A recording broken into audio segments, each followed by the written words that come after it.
2022 meeting of Cumberland Planning Board to order. Oh, I'm sorry. I'll repeat it. Okay. I'll call the Wednesday, July 27th, 2022 meeting of the Cumberland Planning Board to order. Attendance, Ms. Rashich, Here. Ms. McDonald, Here. Mr. Butler, Here. Mr. Scown, Here. Mr. Bush. Ms. Reese is not here yet. Mr. D'Ambrosio. Here. Mr. Costa. Here.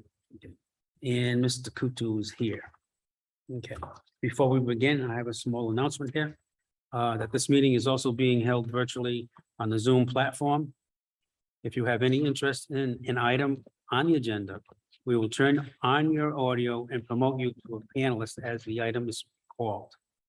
If you would like to comment or ask a question, please raise your hand by clicking on the button labeled Raise Hand when the chairman opens the floor for public comment.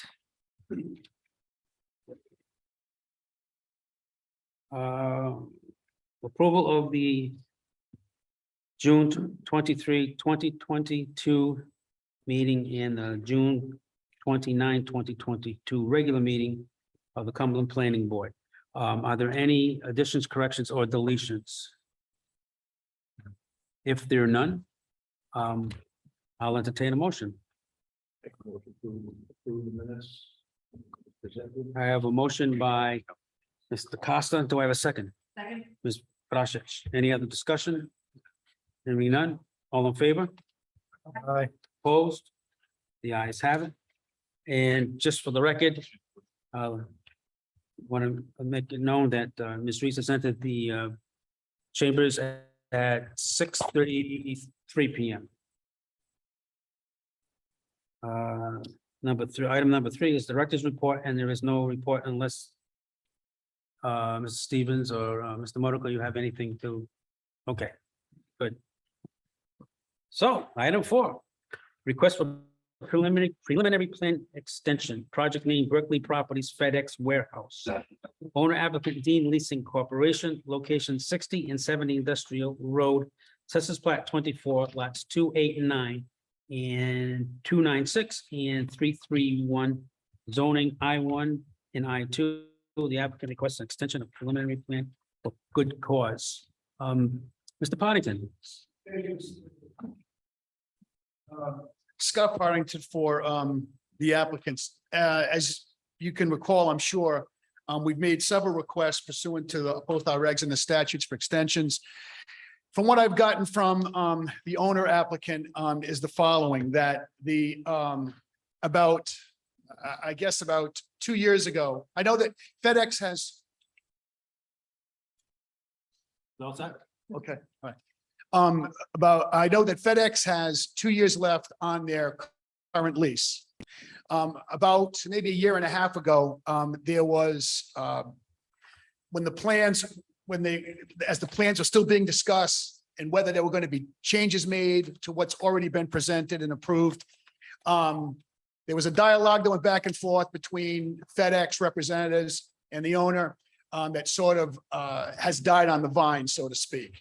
The deans have expressed frustration because it's their position that they've made several overtures and they just basically want to know what FedEx's plans are, because obviously if they're going to be leaving, then there may be a whole different plan for that site. But as of right now, they have not been given that. And the owner would like to get this thing completed. But the only thing they can offer me at this time is that they cannot get a definitive response about FedEx, what their plans are. So I said, all I can do is go and ask the planning board for an extension in the hopes of FedEx remaining here. And then if there are obviously major changes, we have to come back to you anyway. Two questions. Is FedEx, are they mandated to give any advance notice if they're leaving? Under their lease?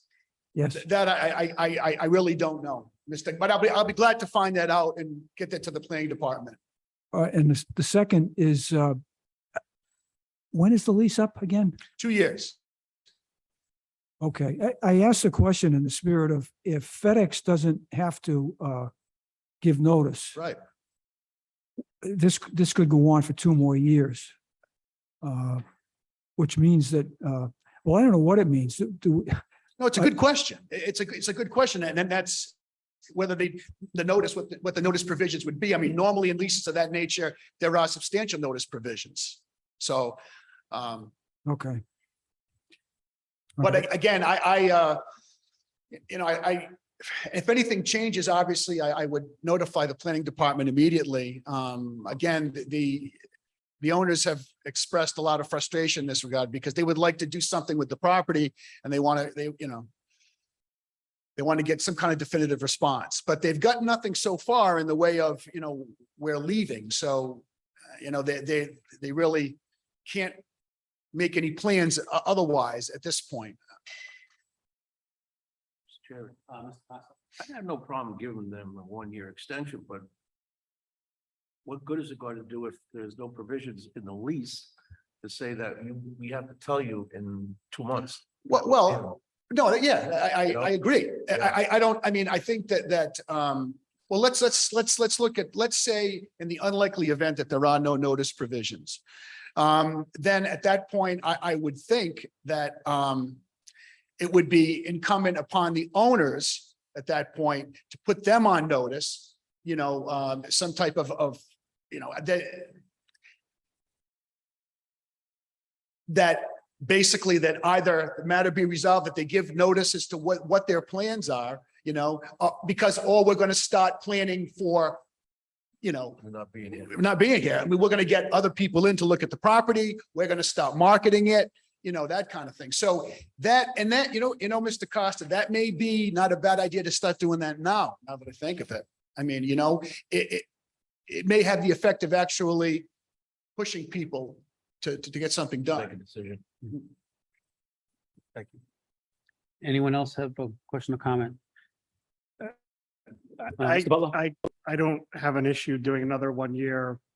I mean, I think, obviously from an economic development standpoint, it's an important Yeah. parcel for the town. And I mean, it's been a few years, but I don't remember there being any major objections from abutters, or it's not a controversial project or something that people are keeping an eye on. I don't think so. I don't think another year There- in this case, given the special circumstances, would make a difference. Thank you, Mr. Butler. And also, if you can, again, it was a long time ago, but if you recall, there were some neighbors that showed, but they were very good to deal with, fortunately.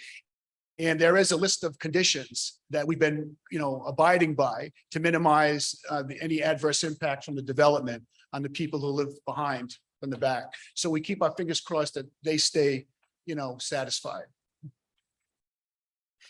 Mr. McDonald? Just one more thing. I'm not opposed to an extension. Could you, I don't want to make this a part of a motion. Could you just find out if this, Yes, and let the planning department know in writing to put in a file? So we, absolutely. thank you. Mr. Stone? Yeah, it seems to me that the applicant may have the right to terminate that particular lease as well. So I mean, you need to get that information one way or the other. Yeah, they've got to, again, as I've said to them, I need to, you got to give me something. I need to, and they've been dealing with the lease themselves, and with FedEx directly. I think I had one development meeting at the outset, which went well at the time. So I'm just hoping that at the end of the day, they get to a decision relatively soon and, we can move on. Well, I think you should tell the applicant that, that we're trying to push that information. And Absolutely. Maybe that'll help them. move Absolutely. them No, along. I think it's a great point. I think it's a great point. Anyone else? Do I have a motion? I'll make a motion in regards to Berkeley Properties FedEx warehouse that we approve the request for a 1-year extension of the preliminary plan for good cause. I have a motion by Mr. Butler. Do I have a second? Oh, second, Ms. Reese. All in favor? Opposed? Thank you very much. The ayes have it, and the chair votes yes. Okay. Item number 5, zoning board of review recommendation owner applicant, Afsal Sheikh, location 85 Iroquois Road, assessors plot 18 lot 797. Zoning A2 with public water and no sewer. The applicant requests a variance from rear yard setback to erect the shed. Mr. Modica.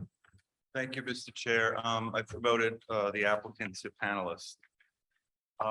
So the applicant is proposing to build a shed about 12 by 24 feet, 288 square feet. The height of the shed to the gable peak is 10 feet. The applicant is proposing to build a shed southeast of the house, about 14 feet from the rear lot line. The required rear yard setback is 30 feet, so 16 feet of relief is requested. Now, the applicant has already laid the foundation for this shed, but has stopped work on the remainder of the structure. So this is a case of an applicant asking for forgiveness rather than permission. I want to go run through the property. A little awkward. Oh.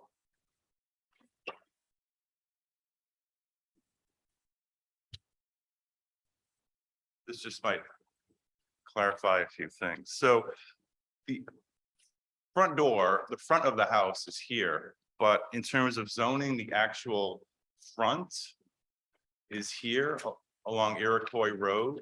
So this is the front. And you're not allowed to put a shed here in this part of the property. So the applicant is constrained at least over there. There's a septic tank here behind the house, and there's a propane tank somewhere around here. So we can't put a shed over there. To get to the propane tank, there's a truck that comes in and drives past the house over here. So he has to keep a certain area clear to allow a truck to pass through. So the applicants decided on that location. It makes sense. It's in the rear yard. It's convenient to the house. Potentially, there may have been a location over here further south where the applicant might not have needed a variance. But in any event, we feel this is a logical location. It's screened from the neighbors to the east. And the neighbor at 72 Hines Road has already provided a letter stating that they have no objection. And I believe the applicant is also trying to secure another letter from the abutter at 68 Hines Roads. Those are a couple of properties that are right over here that would be nearest to this shed. So the planning department feels that there will be no negative impacts to abutters or to the surrounding neighborhood, and that the project is consistent with the comprehensive plan, and we recommend forwarding a positive recommendation to the zoning board. Does the board have any questions, Mr. Modica?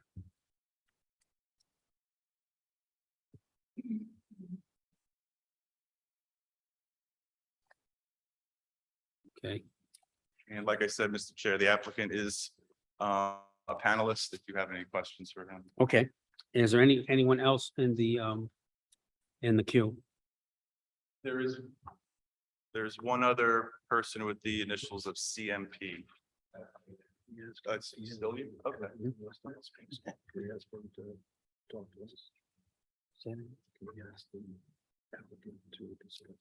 Sure. Sure. Mr. Costa? I'd like to hear if the applicant has anything that he'd like to tell us. Okay, Mr. Shake, you're a panelist. You just need to unmute yourself and you can turn on your video if you want as well. Yep, sure. Thanks, Glenn. So I think we can hear you. Yeah, I'm turning on my video as well. Yeah, give me Okay. one moment. Yep. Hi, everyone. I apologize for actually putting the foundation on my property. First of all, I understand it's only the 6 feet need to have the setback because of the size of the shed. So when I talked with the zoning board, so I thought of 14 feet is a much more than 6 feet. So I thought of consider that. But when I submit the application, I came to know the size of the shed is bigger size, then it has to be that more setback has to be needed. That's my understanding. Yep, sorry for that.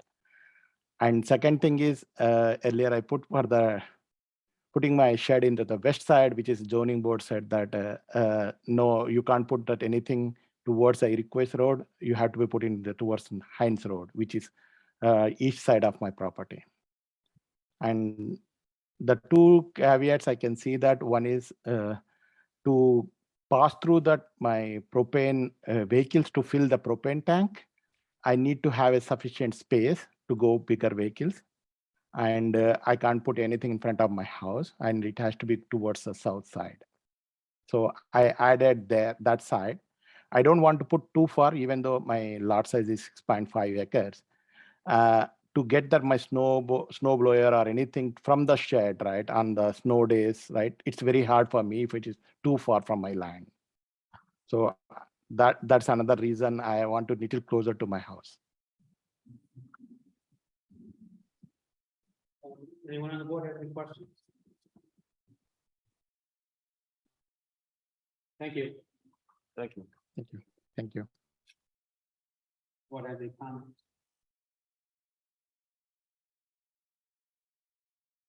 Do I have a motion? Whoop, I'm sorry. Was there anybody in the queue? Mr. Modica? No. No, okay. Okay. Mr. Chairman, I'll make a motion in regards to 85 Iroquois Road. That we send a recommendation to the zoning board that the proposed project is consistent with the goals and purposes of the comprehensive plan for the reasons outlined in Mr. Modica's memo of July 21st, 2022. I have a motion by Mr. Butler. Do I have a second? Second, Ms. Vrashich. Any other discussion? Maybe none. All in favor? Aye. Opposed? Chair votes yes. Motion carries.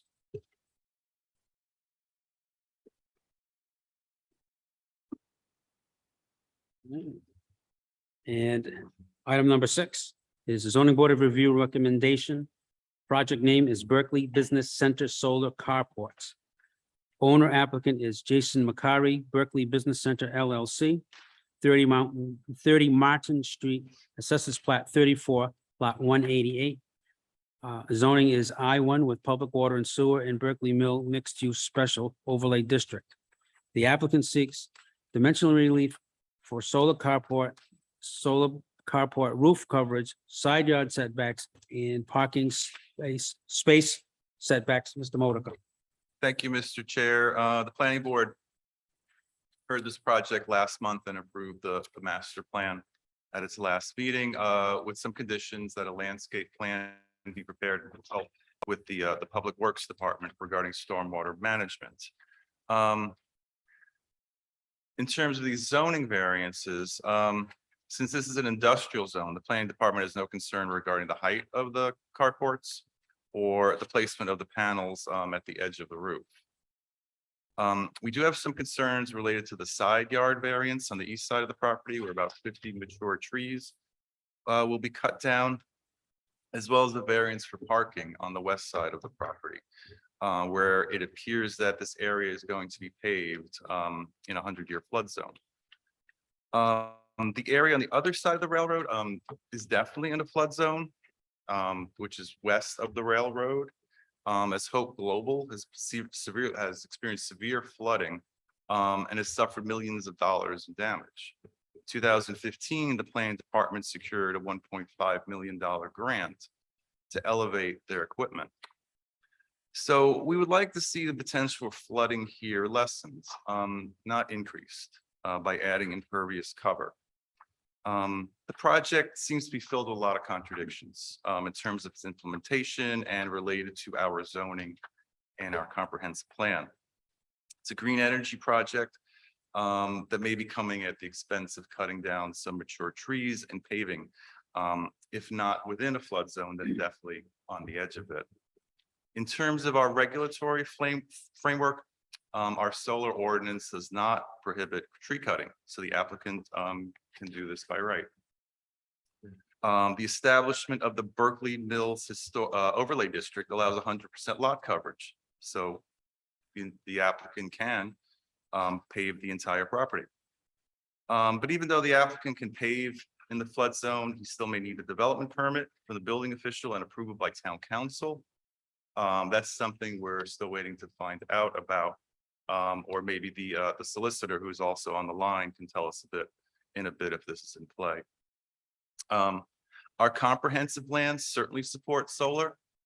But on the other hand, the natural hazards element in the town's hazard mitigation plan are not fans of increasing impervious surface and potentially increasing stormwater runoff. Basically, because of the zoning ordinance and the overlay district, the applicant can, by right, remove all the vegetation and pave the entire property. That doesn't necessarily mean that's the right thing to do. Fortunately, the applicant is willing to work with the planning department and develop a landscaping plan for the eastern border and hopefully other areas of the property. As we noted in the staff report, we'd like to see more trees and vegetation beyond what's been proposed in the landscape sketch to offset the loss of mature trees and hopefully not negatively impact drainage on this property, which could also negatively impact property beyond the railroad and other properties that are in the flood zone.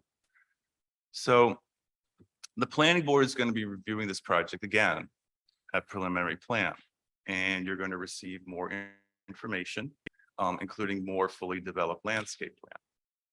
So this board can make a decision at preliminary plan whether the applicant has made a reasonable and good faith effort to mitigate the effects of this project. So for the purpose of the zoning recommendation, knowing that the planning board is going to get another bite at the apple, planning department recommends forwarding a positive recommendation to the zoning board.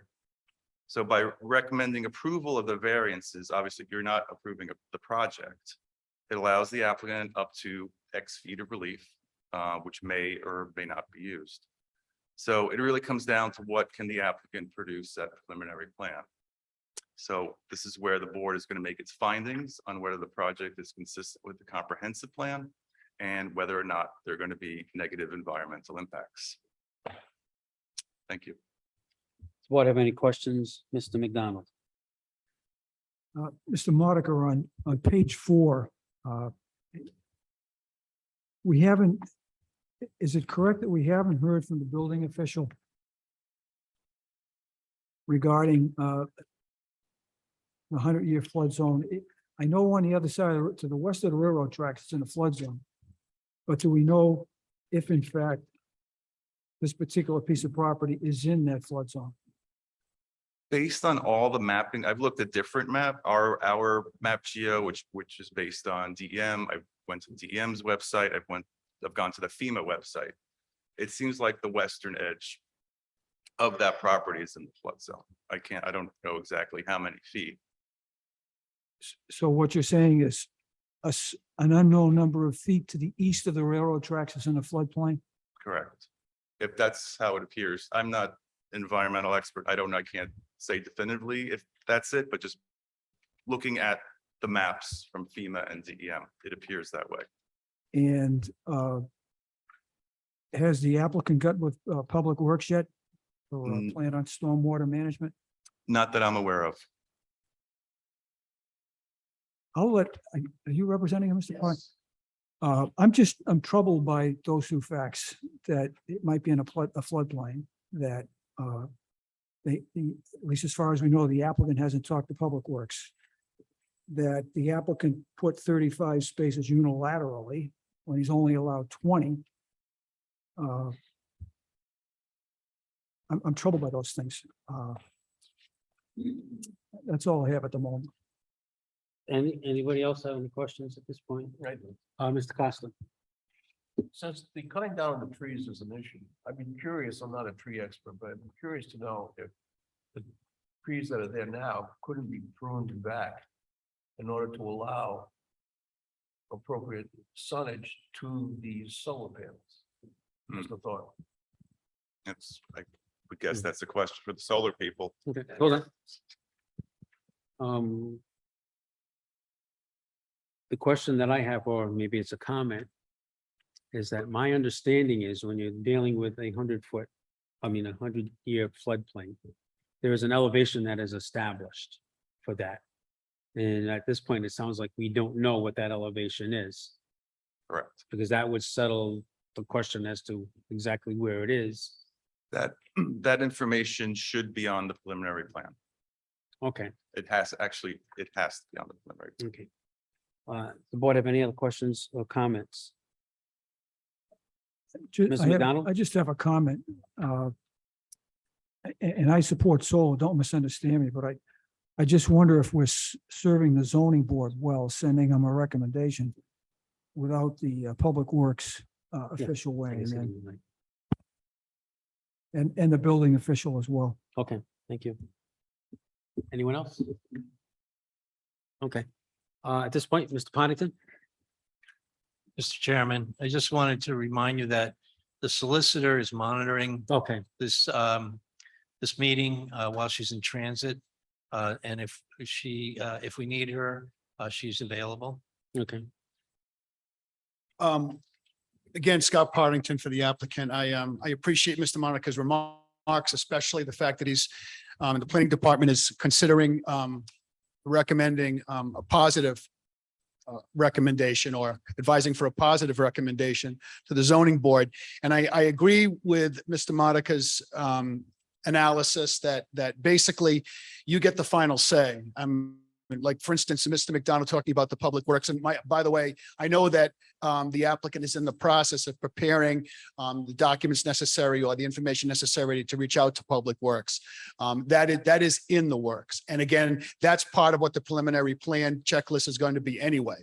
So you're going to get to review that.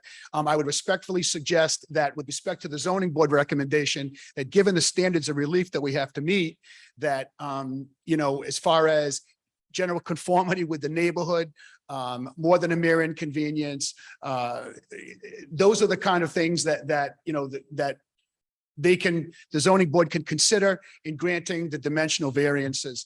The planning board, we have to come back to you and convince you as to the items that that Mr. Monica has articulated. And again, there's always been a willingness to discuss these matters with us, which we appreciate. I think a couple of things I want to point out. Certainly, you know, you look at the piece of property, okay? You've got basically a building that's, you know, almost 9/10 of what the actual lot size is. It was a mill that the owner applicant has invested heavily in and has really brought back from the dead, really. So when you have that size of a building, you necessarily have parking that needs to comply. So the extension of, I guess it would be on the westerly side, to the rear of the westerly side, southwest, I guess, would be, again, that was done, there was a building that was raised there previously. And it was always intended at that point for it to be additional parking. Again, we're mindful of the fact that the addition of those spaces triggered development plan review as well. However, again, at least what we've gotten from the planning department in discussion relatively is that we will review the landscape plan. I know that Mr. Monica mentioned, and your report, I believe, mentions the fact that there was a plan that was presented. Obviously, it's not the full landscape plan. It's just an indication of what's going to be coming. And any perceived inadequacies at that point, you know, can be addressed. The other thing is that the row of trees on the easterly side, again, it is, and Mr. Costa pointed out the fact that it is true. It's basically just for the purpose of the sunlight that's going to service that easterly side of the building. As it's also been pointed out in the recommendation or the advisory, that there is actually a 24 foot carport next door, solar next door for Mr. Calcagni. So Mr. Macari is here tonight. I've asked him to come down. You know, we have, obviously, there is a team. There are solar engineers, there are structural engineers. But I wanted Mr. Macari to come down. He's very hands-on when it comes to this project. And if there are any specific questions from a time frame, again, planning department has made requests with respect to the plans and how they ought to be altered. There's a bit of a discussion about there were three different sets of plans. Now they're being placed on one sheet. Things like that. The landscape plan, public works, all that stuff. Mr. Macari is aware that they have to be addressed. And again, I would just ask that in considering this, that at least the zoning board can consider the variances based on the standards that the zoning board has to apply. Which really, again, that's the whole purpose, in my humble opinion, of the development review process or the planning process, in that the items that the zoning board does not consider, are taken up by this board: drainage, natural resources. So again, if we don't get the opportunity to go to the planning, to the zoning board with a positive recommendation, I mean, it's not the death knell, but certainly I think that they put great stock in what you have to say.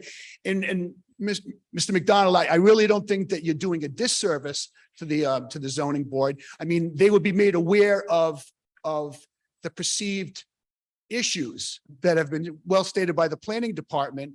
And, they can impose their own conditions. I mean, within their regulations and within the statutes, they can impose their own conditions. So at least the opportunity to go there. And even if we're successful and we come back, again, this board has the final say. Mr. Scum. This may be naive on my part, but the floodplain, even if it encroaches on the property, what is the depth of the flood for a 100-year floodplain? Oh, I have no idea. Yeah, so my point being is if you've got carports. Right. I mean, they're pretty high. All you've got is stanchions along that Right. area. So Right. it's not as if you've got a building and you've got equipment in it. Right. Where the flood can create a major problem. Well, and again, I spoke to Mr. Monaco on Friday, and he said, look, I'm the planning department. I have to point these things out, which I perfectly understand. And the other, it's almost analogous to the question of, under a carport, having plantings. I don't know, but that's another issue for another day. But I agree. I think, at least it's my belief, that the planning department, once in the public works department, Mr. Duart, once there's some dialogue between the parties, that I'm confident that some sort of a resolution can be reached. It's a tough parcel, because it's basically industrial, but yet the comprehensive plan says that directs it for mixed use. And that's exactly what Mr. Macari has done. He's put commercial, and he's got, I think, one bedroom on the top floor.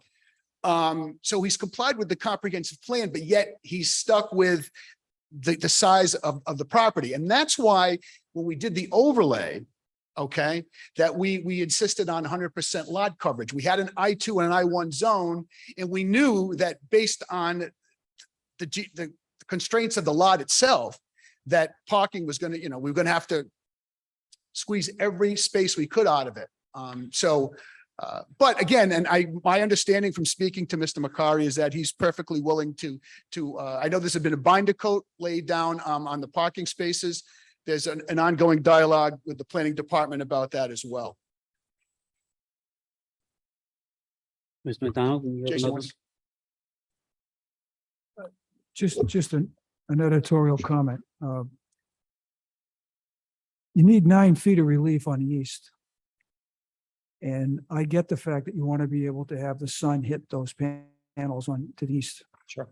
But you're eliminating trees. So I think all I'm saying is if I'm going to vote for a preliminary plan, whatever the landscaping plan it consists of, it's going to have to, I don't want to use the phrase carbon neutral, but there's going to have to be more than just some grasses planting somewhere. Well, a couple things. If we want to talk about the row of trees first, the way that the building's 70 or so feet tall. So, the east parking has the building on one side and the row of trees on the other side, which I'm guessing they're somewhere around 60 feet tall, because they sit on a 10 or so foot retaining wall that was built, 100 plus years ago. Actually, so positioning solar, obviously shade and solar don't go together. So positioning the solar carports along the easterly line, property line, really became our only option because of the 70-foot building that's on one side, on the westerly side, and this large row of trees on the easterly side. So there's probably 25 or 30 trees we're really talking about. I mean, it is a line of trees. I actually spoke to my neighbor today, Peter Calcagni, and we discussed the row of trees. We discussed the proximity of the carports to his property, and obviously he's not here. He was happy to hear what was going on. He himself had put up a carport. He had no problem with my plans. So that was good. In terms of Mr. Monica and Mr. Stevens, they don't want me to take down the trees, which I don't want to take down the trees, quite frankly. But I have the plans and have promised to replant a row of trees. They're just going to be short. They're not going to be 60 feet tall oaks. And quite honestly, you have to remember too that those trees are again, they're the leaves fall, so they're really only there with leaves on roughly 5 or 6 months of the year. The rest, I have plain sight to everything going on in my neighbor's lot. So I understand the concern. I'm going to plant new trees. We are going to present a full plan, landscape plan that hopefully will satisfy planning, and you guys, everybody will be pleased with the amount of greenery that we're trying to incorporate into a very tight lot. When we went to the town in the first place with the last mayor and staff and as well as the town council, I explained to them before I started investing in the property that the property was a 240,000 square foot property with 100 parking spaces. Again, when it was constructed, there were no cars, and that row of trees did not exist. I have old pictures of the mill that whole hill was completely cleared. So, I mean, as much as I understand the concern, I'm doing my best to replace the trees with other trees and greenery, and ultimately try to put as much green space as I possibly can. Trust me, as a landlord, you want more green space because it's really appreciated by your tenants, and I'm a town resident. I want a beautiful building. I want a nice neighbor, whether I own it 10 years or 30 years from now, it doesn't matter. I want that to be a beautiful property. I've invested pretty heavily in Cumberland, as you know, and continue to do so. This is DeRosa, you have a question? Yes. I'm not against solar panels. You're not on? Yes.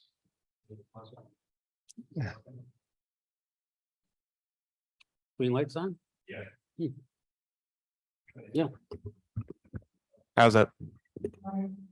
Okay. So I'm not against solar panels. My question is, are the solar panels required for any reason? No, they're not. All No, right. they're strictly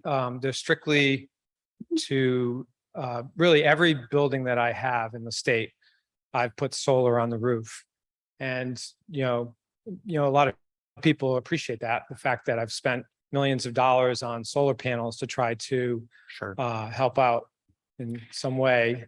And it's also economically beneficial. It's not a great return, but it's a good return. Okay. So my follow-up is more of a comment on that.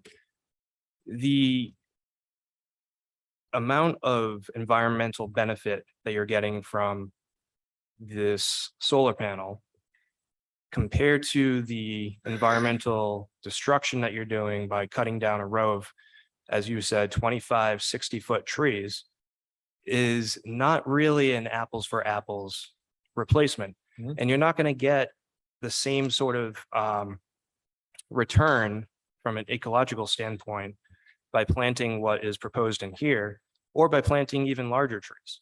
Those trees are, possibly 100 years old. They have their own ecosystems. They do a lot to mitigate stormwater runoff because they're large trees and they're sucking up a lot of water. They're also decreasing the heat island that is being created by all these parking lots. So, I think that rather than, in a sense, greenwashing the project by putting up solar panels, it's a better or a benefit, more of a benefit, to look at the existing conditions and trying to keep what is there and what is currently working. To cut down all of those trees to create a shade canopy that's going to give you a little bit of solar power. So there's two things I would say. One is the trees really have to come down anyway, quite frankly. They're breaking down the retaining wall that wasn't built to retain, and they're probably 30 or 40 years old. They're not that old. Again, that whole thing was cleared not that many years ago. I have pictures from it that whole area was cleared. I would have to argue with you on the carbon side of it.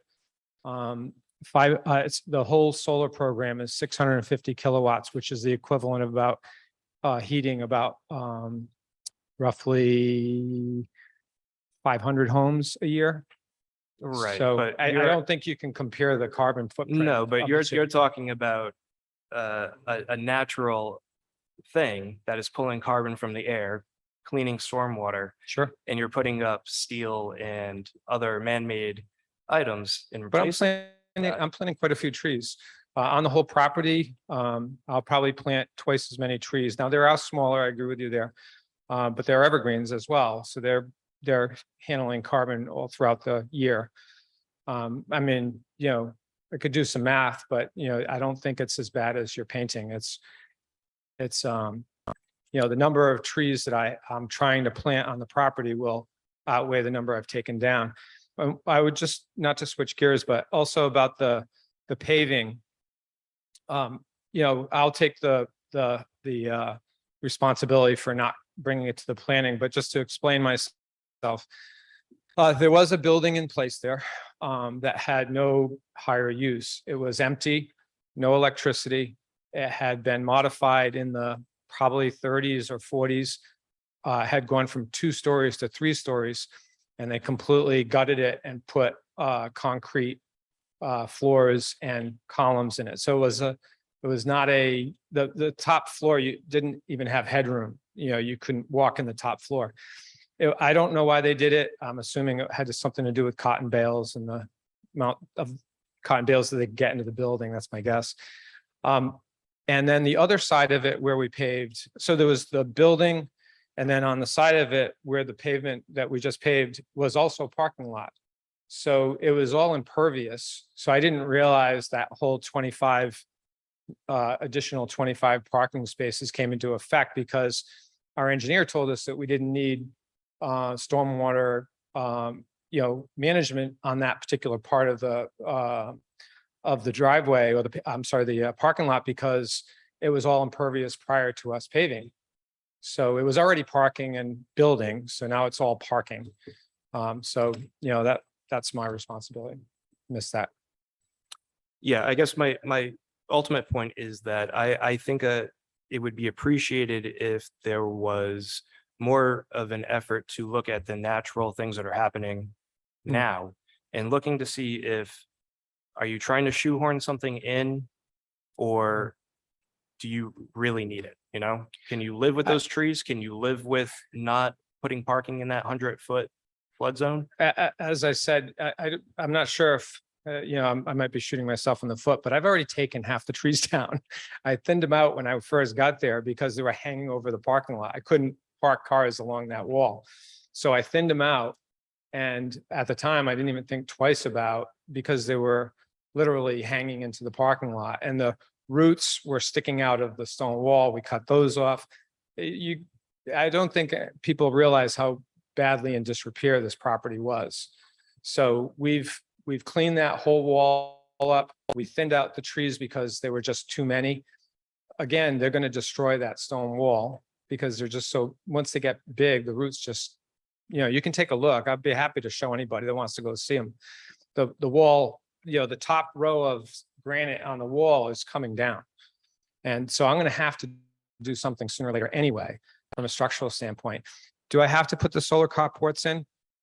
No. I mean, does the governor that he wants to make us, energy independent or 100% renewable energy?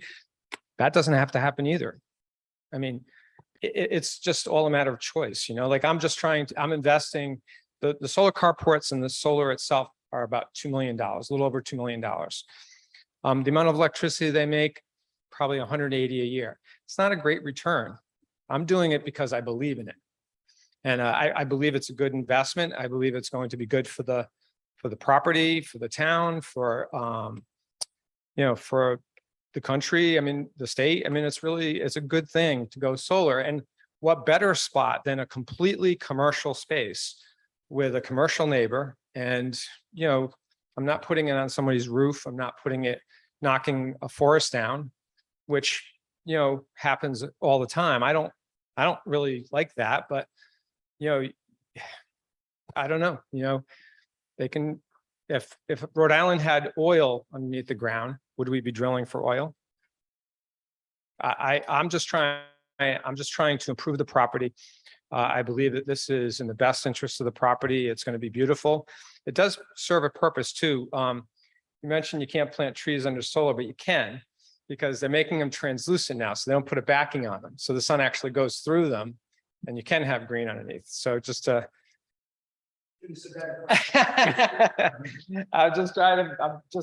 things are developing rapidly, like this world, this whole situation with renewable energy is developing very rapidly. I mean, the panels themselves, once upon a time, when I first started talking 3 or 4 years ago, they could produce 250 kilowatts on the same panel that now produces almost 500.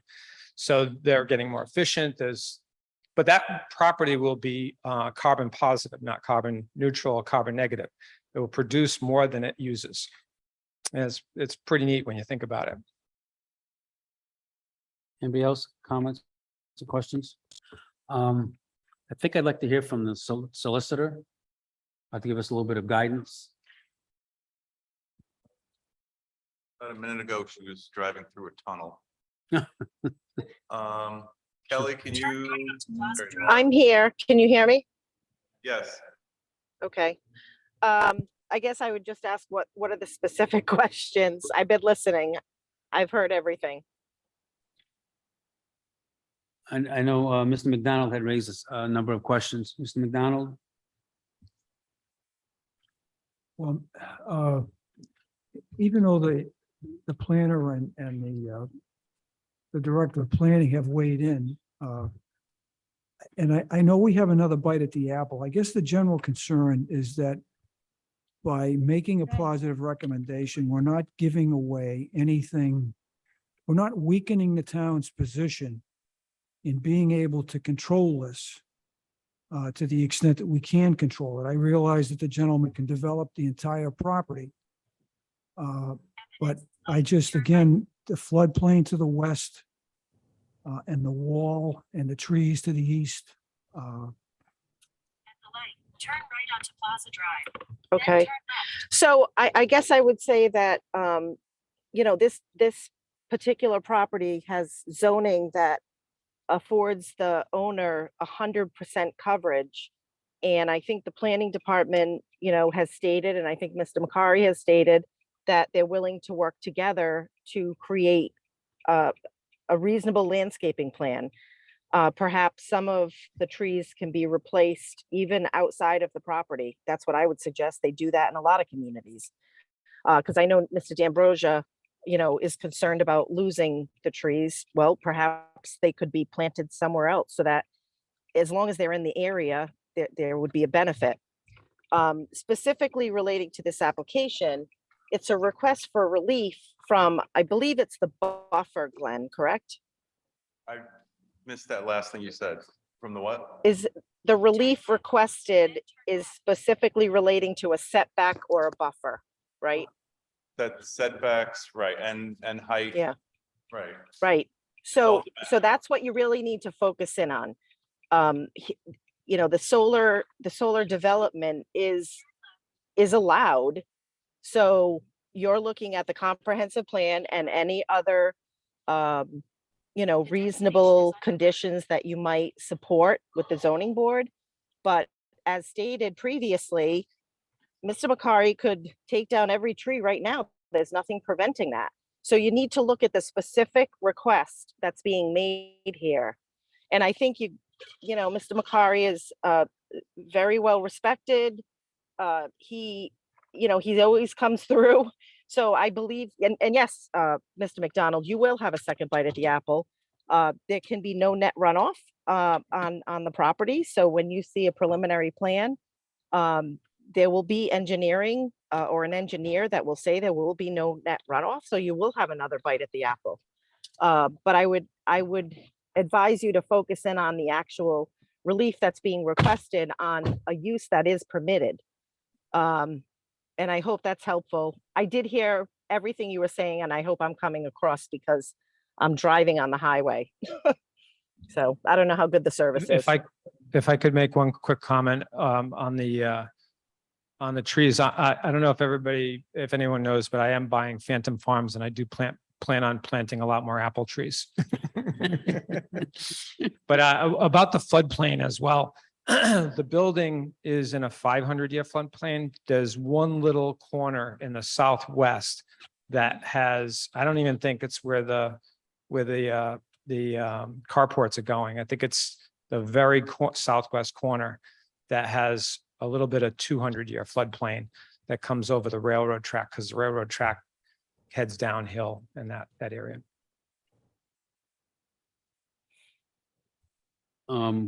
My comment is this, and it's really it's what my line of thinking was, and that's why I wanted the solicitor to speak to us a little bit, because when I'm focusing on myself specifically is what the requests are, the setbacks, the side yard setback, the parking space setback, and the solar carport height and roof coverage. I'm looking at the other pieces to the puzzle as far as the number of trees and whatever the trade-off is going to be as far as your carbon positive or carbon negative. My anticipation is that when we get to that preliminary stage, we're going to be much further along in the design. We'll be able to have far more answers than that right now we're looking for that we don't have. But I don't think it has any impact on the requested relief at this point, because when you get to the preliminary plan, there'll be far more questions, I'm assuming, and but not only will there be questions, we'll also have a number of answers already for us at that point in time. So again, I'm glad that the solicitor did reinforce what my thinking was as far as what we were looking for at this point in time is to focus on the request for the setbacks and the carport roof coverage and the carport height.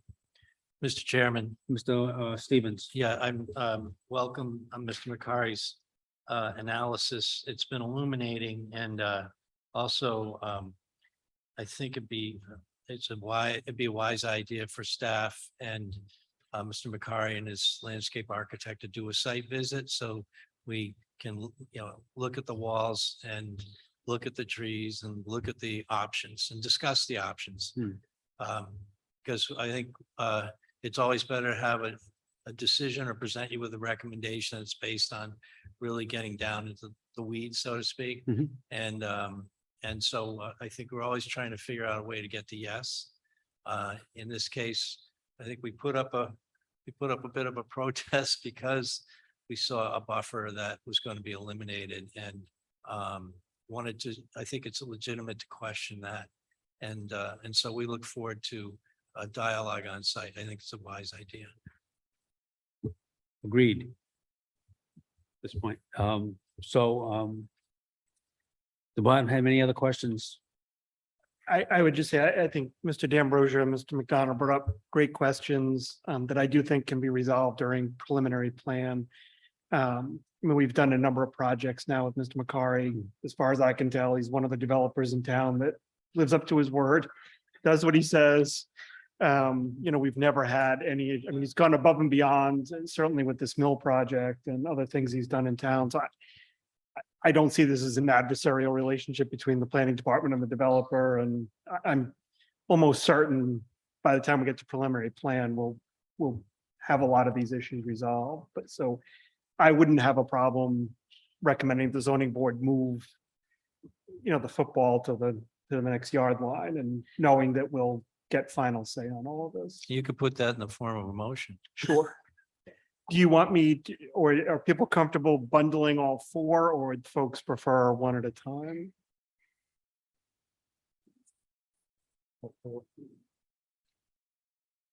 We need them all. Yeah, I just didn't know if folks had problems with any individual ones, or, I think you can put them all together unless you had a condition on one of them. yeah, I'm fine with that as long as everybody's good. I'm fine. So I'll make a motion in regards to the Berkeley Business Center solar carports.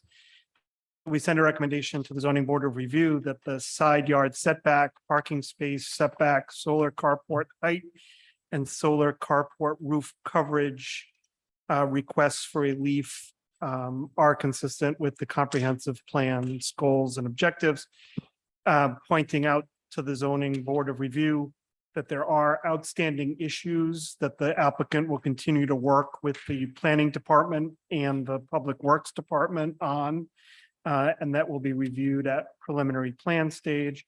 And include with the memo, include with our recommendation to the zoning board of review, Mr. Modica's memo dated July 21st, 2022, which lays out all the rationale for the variances as well as the outstanding issues. I have a motion by Mr. Butler and a second by Mr. Scone. Any other discussion? Yes, I'd request that, I didn't hear it, Mr. Butler include in his motion the issue of the floodplain with the building official specifically to be mentioned. Yeah, I would add that to the motion. any other discussion? Hearing none, all in favor? Aye. Opposed? Chair votes yes, the ayes have it. Thank you very much. Oh, yeah. All right. Chase. Is there any public comments?